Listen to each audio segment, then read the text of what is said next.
Alors Pierre Moscovici, l'Allemagne a fait des concessions apparemment pendant ce sommet de Bruxelles. Les marchés ont apprécié en tout cas puisque les bourses européennes étaient en forte hausse vendredi. On peut dire que la zone euro est pratiquement tirée d'affaire ou c'est trop tôt pour le dire?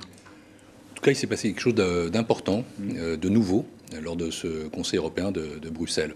C'était, je crois, le 19e. Oui, depuis 20e, 23e, je ne sais pas. On dit 19e. Ouais, 19e, depuis le début de la crise de la zone euro, depuis le début de la crise en 2008, peut-être le 23e, mais le 19e depuis le début de la crise de la zone euro.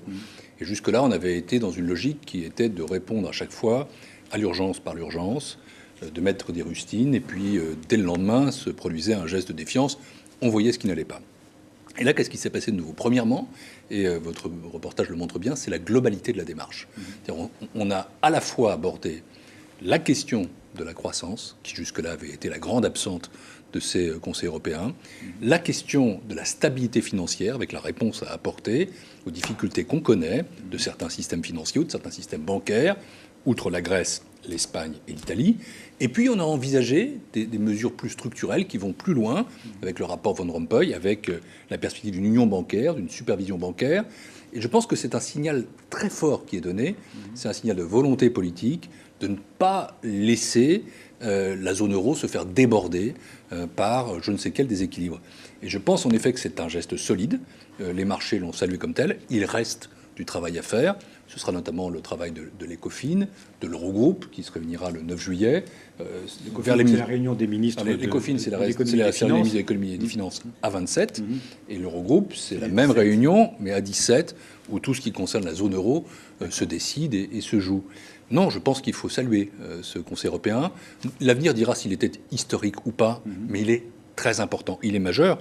Et pour nous, pour moi qui suis ministre de François Hollande, c'est une grande source de satisfaction de voir que les idées que nous avons apportées, les idées que François Hollande a portées pendant la campagne, l'équilibre qu'il a voulu, bien tout ça a été écouté sans pour autant qu'il y ait, je le répète, de vainqueurs et de vaincus. Je reprends sa formule. Vous allez dire, c'est pas une victoire pour. Vous irez jusqu'à dire que c'est une victoire, François Hollande. C'est les thèses du gouvernement français qui ont été. J'ai pas parlé de victoire justement. Non, je parle de satisfaction, parce qu'au fond, qu'est-ce que nous avions dit pendant la campagne? Nous avions dit l'Europe, ça ne peut pas être l'austérité. L'austérité nous mène dans le mur.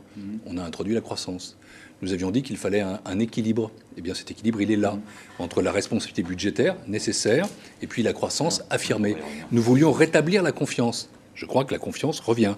Et nous voulions aussi que les déséquilibres de la zone euro soient résorbés, et notamment qu'on soit capable de montrer de la solidarité. C'est un mot très important, la solidarité, à l'égard des pays qui se trouvent en difficulté et de pays importants comme l'Espagne et l'Italie.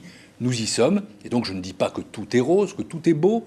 Je répète, je sais le chemin qui reste à faire, y compris techniquement, mais je pense en effet que si les marchés ont salué de cette façon-là cet accord, c'est parce qu'ils ont conscience qu'il y a quelque chose de solide qui est en train de se créer. Bruno, et puis